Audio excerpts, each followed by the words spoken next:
Hi guys, welcome back to my channel. என் பேர் Prabha. So நம்ம இந்த வீடியோவில் என்ன பார்க்க போகிறோம் அப்படின்னு பார்த்தீங்கன்னா, ராயல் என்ஃபீல்டு கிளாசிக் 350யோட பிக்கப் தான் பார்க்க போகிறோம். பிக்கப் அண்ட் டாப் ஸ்பீடு தான் பார்க்க போகிறோம். வாங்க இப்போ இந்த வண்டியை நம்ம எவ்வளோ ஸ்பீடாக ஓட்ட முடியுமோ அவ்வளோ ஸ்பீடாக ஓட்டி பார்ப்போம். அதுக்கு முன்னாடி நம்ம சேனலுக்கு யாரும் ஃபஸ்ட் டைம் வந்தீங்கன்னா மறக்காமல் நம்ம சேனலை சப்ஸ்கிரைப் பண்ணிங்க. ஏன்னா கிட்டத்தட்ட நம்ம ஒரு 1611 பேர் இருக்கோம். இப்படி சீக்கிரம் நம்ம 10K அடிக்க போகிறோம். ஸோ நம்ம சேனலில் நீங்களும் ஜாயின் பண்ணிங்க. வாங்க இப்போ இந்த வண்டியோட பிக்கப்பை செக் பண்ணி பார்க்கலாம். கிளாசிக் 350. இதுக்கு முன்னாடி இந்த வண்டியை நம்ம ரிவ்யூ கூட பண்ணியிருக்கோம். இப்போ இந்த வண்டியோட பிக்கப் எந்த அளவுக்கு இருக்குது அப்படின்னு பார்க்கலாம்.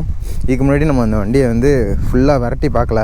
ஏன்னா புதுசாக வண்டி எடுத்ததுலேருந்தே நம்ம அப்படியே வச்சாச்சு. ரொம்ப ஸ்பீடெலாம் எடுக்கலை.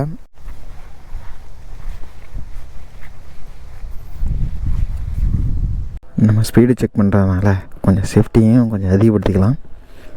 ஹெல்மெட்டை போட்டாச்சு, க்ளவுஸையும் போட்டாச்சு. வாங்க இப்போ நம்ம கிளம்பலாம்.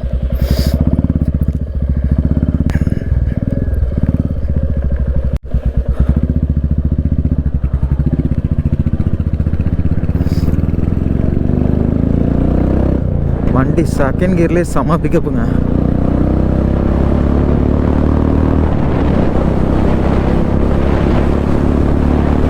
பரவாயில்ல, 80 போட்டுருச்சு.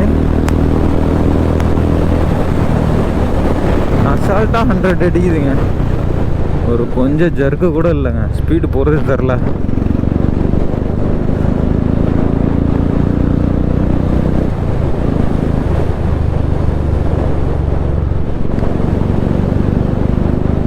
ஸ்பீடு அதிகமாகிடுச்சுன்னா அப்படியே உங்களுக்கு சவுண்டு கம்மியாகிடுது. அதாவது நம்ம செகண்ட் கியர் தேர்ட் கியரில் நம்ம ஸ்லோவாக போகிறப்ப சவுண்டு ஹெவியாக இருக்கும் இந்த வண்டி. ஆனால் இப்போ பார்த்திங்கன்னா நம்ம டாப் கியரில் நல்லா ஒரு 80 போட்டால் வச்சுனாலே போதும். வண்டி சவுண்டே இல்லை, அப்படியே கம்முன்னு வருது.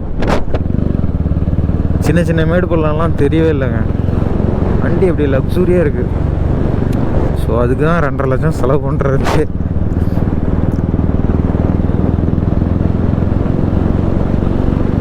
பிக்கப் கிட்டத்தட்ட வேறு லெவலில் இருக்குங்க. அந்த புல் நல்லா தெரியுது. நம்மளால் ஆல்மரை பிடிக்காமலாம் நம்ம ஒரு கையிலலாம் ஓட்ட முடியாது. அந்தளவுக்கு இருக்குது இந்த வண்டி. So super. சவுண்டே இல்லைங்க. நாய்ஸ் சுத்தமாக தெரில. 110 வரைக்கும் போதுங்க ஸ்பீடு. அதுக்கு மேலே பிக்கப் கொஞ்சம் கம்மியாகுது.